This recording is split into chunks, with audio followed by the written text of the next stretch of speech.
Kilometre प्रति our, metre प्रति second, और जैसे कि त्वरण का रहता है मीटर प्रति सेकंड का वर्ग।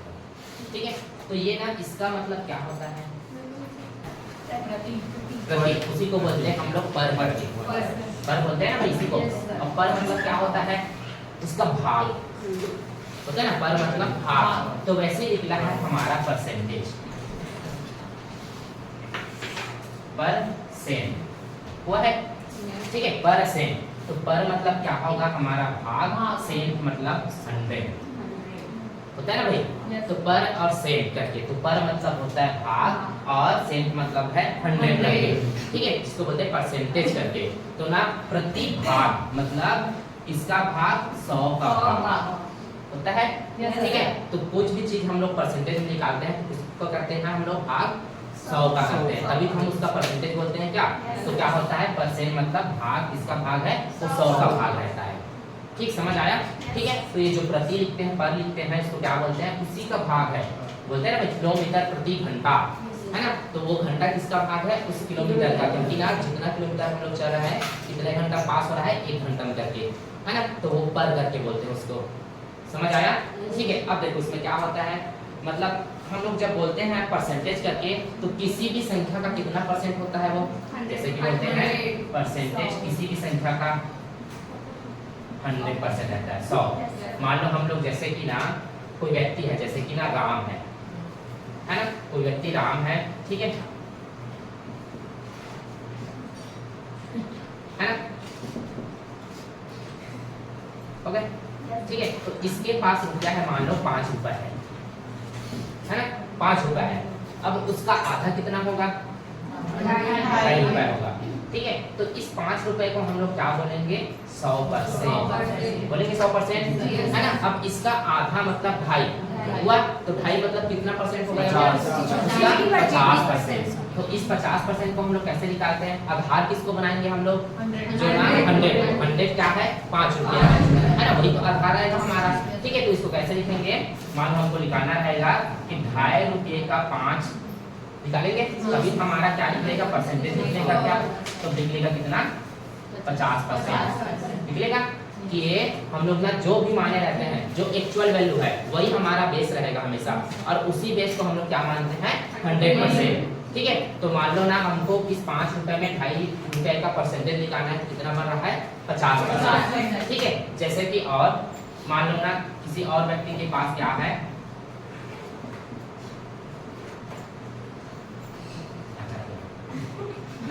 नचवा देते हैं, देखो तो इसके पास मान लो एक पैसा है ना, और टोटल है उसके पास पैसा 25 पैसा है ना।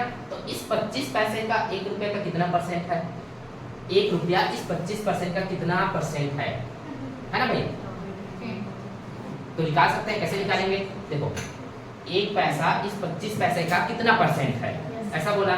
ठीक है, तो कैसे बोलेंगे हम लोग, ये जो 25% है, 25 पैसा है, वो क्या है हमारा 100% है ना भाई। तो देखो 100% बराबर, मान लो ऐसे करेंगे, मान लो 25 पैसा बराबर 100%। ठीक है, तो 1 पैसा बराबर 100/25, तो यही 1 पैसा निकालना था अपने को, है ना। तो कितना परसेंट निकल जाएगा, 4%। तो ये 1 पैसा इस 25 पैसे का 4% है। तो हमेशा बेस किसको मानेंगे, जो टोटल रहेगा, टोटल रहेगा हमारा, टोटल क्या था 25, उसी को हम लोग 100% बेच ले रहे हैं। ठीक है, तो इसमें क्वेश्चन आता है, कैसे रहता है, देखो पूरा भाग हम किसको मानते हैं, 100, चाहे वो ना कितना रुपया भी रहे, हम उसको पूरा भाग को कितना मानेंगे, 100 मानेंगे हमेशा, क्योंकि उसी के बेस पे निकलता है हमारा परसेंटेज, और किसी दूसरे के बेस पे नहीं निकलता, हमेशा 100% के बेस पे निकलता है। ठीक है, समझ आया। इसमें इसके बाद क्या होता है, इसमें और आता है, जैसे कि हम लोग बोलते हैं परसेंट, है ना, परसेंट बोले मान लो, तो परसेंट को हम लोग कैसे लिखेंगे, 1/100 लिखते हैं।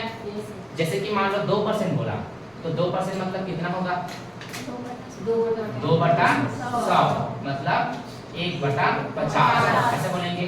मान लो इसी को ना हम लोग ना 100% किसका हिस्सा है, इसको मानेंगे हम लोग 1, तो 200% 2, 300% 3, क्योंकि भाई 100% मतलब क्या होगा, 100/100 मतलब 1 ही तो होगा क्या है, 200% 300% मतलब क्या होगा 200 बटा 100 मतलब 2 होगा, है ना भाई। तो 300% कितना हो गया 3 करके, समझ आया ये, है ना। तो परसेंटेज का मतलब समझ गए कितना 1/100% मतलब, क्योंकि जो भी परसेंट हम लोग निकालेंगे तो उसमें 100 का गुना ही करना पड़ेगा हमेशा, तभी परसेंट निकलता है। जैसे कि हम लोग निकालते हैं ना भाई अपना परसेंट, जैसे कि 500 नंबर का रहता है ना टोटल, और उसमें हम लोग पाए हैं मान लो 300 पाए हैं, तो कितना परसेंट बन रहा है ना भाई। तो इस 500 को हम लोग 100% लेंगे क्या, इस 500 बेस रहेगा हमारा, तभी तो हमारा जो टोटल रहता है हम लोग मतलब लाए रहते हैं वो ऊपर रहता है, और नीचे कौन रहता है जो टोटल रहता है वो। इसको 100 से करते हैं, 100 करेंगे तभी तो होगा क्या परसेंट निकलेगा, समझ आया ना, ठीक है। तभी परसेंट निकलता है, बिना 100 का परसेंट हम लोग नहीं बोल सकते, जब तक उसमें 100 नहीं लगता तब तक उसको परसेंट करके तभी हम लोग लिखते हैं क्या कि इतना परसेंट बना ऐसा करके लिखते हैं। तो क्यों हुआ, इस 100 के कारण हुआ, उसका समूह हिस्सा या समूह भाग, ठीक है। अब इसमें ना लैंग्वेज आता है परसेंटेज में, वो लैंग्वेज में करता हूँ पहले। चलो एक क्वेश्चन करते हैं इसमें, देखो कैसे बोलता है वो। जैसे बोला क्वेश्चन, किसी संख्या का 74% 6,660 रुपए के बराबर है। देखो ये सब लिखने का नहीं है ना, बस ये लिखना परसेंटेज में, परसेंट मतलब क्या होता है 1/समूह भाग, ठीक है। लिखो चलो इसी को, चलो मैं लिखा रहा हूँ। भाषा में यदि ना बोलेगा तो परसेंट किसी भी संख्या का समूह भाग, ठीक है। यदि ना लैंग्वेज में करके बोलेगा, देता है किसी संख्या का मतलब परसेंटेज में हम लोग बोलेंगे कितना भाग होता है, समूह भाग होता है उसका, है ना। तभी 1/100 करके लिख रहे हैं क्या, ठीक है। तो लिखना किसी भी संख्या का पूरा भाग, किसी भी संख्या का पूरा भाग, किसी भी संख्या का पूरा भाग 100% होता है।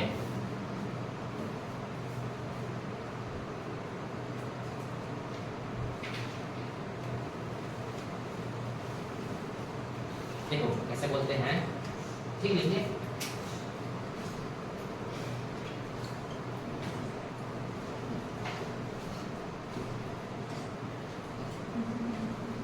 ऐसे बोलते हैं किसी भी संख्या का समूह हिस्सा है ना भाई। जब हम लोग परसेंटेज की बात करते हैं तो कोई भी संख्या है उसका किसका कितना रहेगा, समूह हिस्सा। वहाँ मतलब क्या होगा, उसका भिन्न, भिन्न, और इसका मतलब भाग, है ना। तो समूह देखो 1/समूह भाग, है ना, ऐसे करके बोलते हैं, है ना। तो लैंग्वेज में ना ऐसा रहता है समूह हिस्सा उसका। जैसे कि मान लो ना वही हम लोग माने 5 माने, तो इसका समूह हिस्सा, है ना, ऐसा करके, ठीक है। समझ आया। तो किसी भी संख्या का समूह हिस्सा, वहाँ मतलब क्या होगा, उसका फ्रैक्शन वैल्यू रहेगा, और हिस्सा मतलब उसका भाग, ठीक है। समझ आ गया। चलो अब इसी में ना लैंग्वेज में ना क्वेश्चन आता है। कैसे क्वेश्चन आता है, तो क्वेश्चन को पहले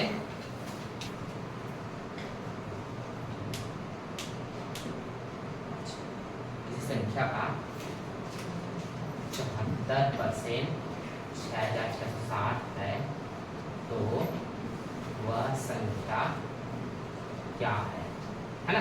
ऐसे आता है क्वेश्चन, बहुत क्वेश्चन आता है ऐसे। तो देखो किसी संख्या का 74% किसके बराबर है, 6,660 के बराबर है ना। तो ऐसे लैंग्वेज वाले को कैसे बनाते हैं हम लोग, ठीक है। तो सिंपल है। अब इसी 74% को हम लोग 100% मान रहे हैं, उसी के तो बराबर है क्या ये, लैंग्वेज समझ आ रहा है। किसी संख्या, तो कोई संख्या माने हम लोग x माने, संख्या का मतलब होता है गुना, बताया हूँ। और जो बोलते हैं का गुना कितना 74%, है ना। कितना है 6,660 के बराबर, ठीक है। किसी संख्या क्या हुआ, x का 74% 6,660 के बराबर है, ठीक है। तो यहाँ से हमको क्या निकालना है, संख्या निकालना है, ठीक है। अब पक्षांतर करना, ठीक है। तो पक्षांतर करने आता है कैसे, जो चीज नीचे में रहेगा वो जब बराबर के उस साइड जाएगा तो वो ऊपर जाता है, ठीक है। और जो चीज ऊपर रहता है वो बराबर के उस साइड जाता है तो नीचे जाता है। लिख लेना भैया जिसको नहीं आता है, ठीक है। कि क्या लिखना, यदि ऊपर में रहा तो बराबर के उस पार, ठीक है, उस पार नीचे जाता है, ठीक है। और जो ना नीचे में रहा तो बराबर की उस साइड ऊपर जाता है, जस्ट अपोजिट। ठीक है, इसको लिख लेना, जिसको नहीं आता भाई, है ना, जिसको नहीं आता ना वो लिख लेना एकदम से, ताकि ना यहीं से बेस बनेगा, यहीं से स्टार्ट होगा। ठीक है, और बाद में फिर मेरे बोलोगे कि ये कहाँ से आया करके, तो फिर हो गया। इसी कारण ना अभी से करते चलो, है ना। जो चीज क्या रहेगा ऊपर में रहेगा वो नीचे चला जाएगा, और जो चीज नीचे में रहेगा वो ऊपर जाता है। ठीक है, बराबर के उस साइड। ठीक है,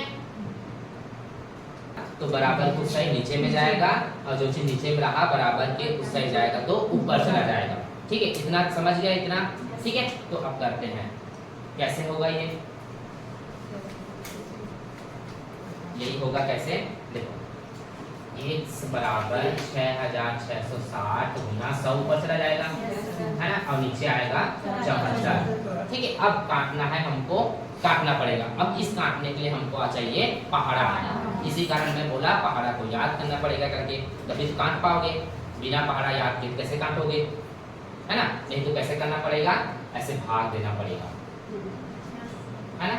अब इस भाग देने के लिए इस 74 का भी तो आना चाहिए भाई, पहली बात तो, है ना। इस 74 का तो इतना बड़ा वैल्यू क्यों करें, उसको हम लोग छोटा कर लेते हैं। छोटा कैसे होगा, मान लो हम 2 से काटते हैं। ठीक है, तो 2 से काटने ऐसे नहीं आता ना स्टार्टिंग में, तो ऐसे काटना। ठीक है, तो ना 2 के पहाड़ा में कितना बार पढ़े कि 7 के करीब आ जाए, 3 बार, क्योंकि 2 3 6 हो जाए, 1 आया और ये 4 फिर से उतर गया। ठीक है, उसके बाद 2 का पहाड़ा पढ़ो कि ये 14 कितने बार में आता है, या उससे बार में, तो 7 बार में। ठीक है, तो कट गया पूरा। ठीक है, तो ये कितना कटा, 37 बार में। ठीक है, नहीं आता तो पहले ऐसे करना, तब वो ना इसी में होगा बाद में, समझ आ रहा है ना। स्टार्टिंग में यहाँ से स्टार्ट करना, बाद में फिर इसी में करना सीधा, तो वो बाद में होगा, अभी नहीं होगा। ठीक है, अभी ना बस ऐसे भाग करके चलना। उसके बाद हम जब इसको 2 से काटे हैं तो ऊपर वाला भी 2 से कटेगा। ठीक है, तो 2 से कैसे कटेगा, 6600 और भागे 2। अब 2 का पहाड़ा पढ़ो, देखो 1 है इधर संख्या, इस कारण से हम लोग इधर का भी 1 उठा रहे हैं, है ना। 2 रहता तो 2 उठाते हम लोग, 3 रहता तो 3 उठाते, होता है वही। ठीक है, तो 2 का पहाड़ा ऐसा पढ़ो कि 6 आ जाए, कितने बार में, 3 बार में। 6 आया, ये कट गया। उसका सेकंड वाला उतारो, ये भी 2 दिया 6 हुआ। ठीक है, उसके बाद इस 6 को उतारो, 2 दिया 6 हुआ, ये भी कट गया, और 0 का 0 लिख दो, तो कितने बार में कटा, 3 बार। ठीक है, समझ आया। अब देखो, अब तो ये 37 का तो और कुछ फ्रैक्शन वैल्यू नहीं हो सकता, क्योंकि 37 क्या है, मैं क्या बताया हूँ, 37 अभाज्य संख्या है। तो अभाज्य संख्या का कोई तोड़ नहीं होता। तो ना मैं रीजनिंग में बताया हूँ ना, अभाज्य संख्या उसको याद रखना, 25, 1 से 100 तक 25 है। ठीक है, अब इस 37 का तो हम लोग तोड़ नहीं सकते और किसी चीज में, तो सीधा 37 से हमको भाग देना पड़ेगा। ठीक है, भाग देना पड़ेगा। अब 37 से हम लोग कैसे भाग देंगे,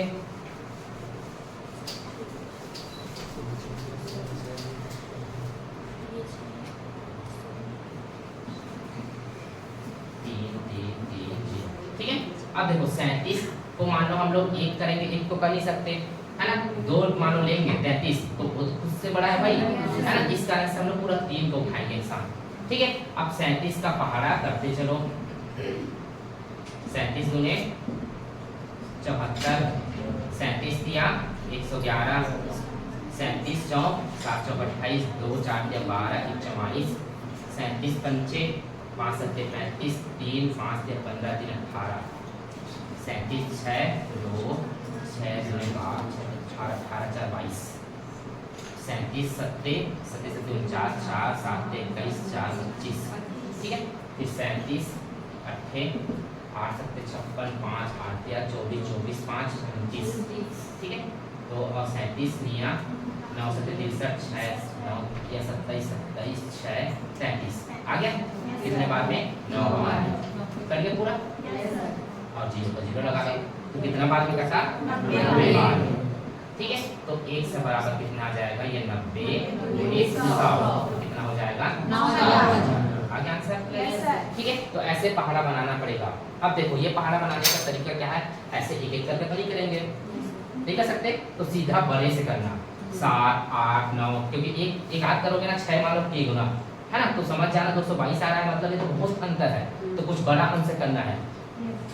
ठीक है, यही बनता है कैलकुलेशन जल्दी। कोई ना दुनिया का कोई आदमी नहीं है कि जो एक बार पहचान सके। हम लोग कैसे पहचानते हैं, जैसे मान लो मैं गुना किया इसके साथ, मान लो 5 किया तो 5 सत्ते 35, 3 5 दिया 15, 3 18, 125 बहुत कम है ना। तो ज़्यादा अंक से मैं गुना करूँगा, है ना, जितना ज़्यादा। अब कितना, 9 के अंदर ही होगा जो भी करेंगे हम लोग, है ना। तो वही वैसे तो होता है कैलकुलेशन, क्या अभी फास्ट होगा क्या, है ना। अब ऐसे हम लोग एक एक करके करेंगे तो बहुत टाइम लगेगा, ठीक है ना, होता है।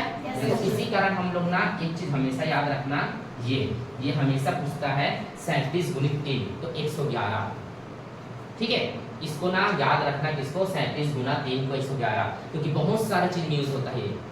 जितना मैथ्स है ना उसमें ये 37 गुना 3 आएगा ही, बहुत बार आता है, बहुत बार। तो याद रखना 37 गुना 3 111 होता है, बहुत बार आता है। क्योंकि देखो क्या होता है, 111 को हम लोग अभाज्य संख्या भी बोल देते हैं, क्योंकि तोड़ नहीं दिखता, लेकिन तोड़ है ना इसका, है ना। इस कारण से भी याद रखना, क्योंकि ना पेपर में आता है अभाज्य संख्या 100 के बाद वाला, तो 100 के बाद में ना 111 बहुत बार देता है वो कि अभाज्य है कि नहीं है करके। तो हम लोग उसको अभाज्य संख्या में ले लेते हैं, क्योंकि हम लोग ना तोड़ ही नहीं पाते 111 को।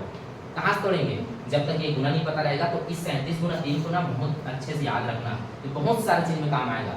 मैं दिखाऊंगा ना इसका, है ना, बहुत सारा चीज में आता है काम। तो 37 गुना 3 कितना, 111। अब यहीं से पता रहता हमको कि 37 के पहाड़ा में 111 आता है करके 3 बार में। तो 3 किया 9 नहीं हुआ सीधा, हुआ ना भाई, है ना भाई।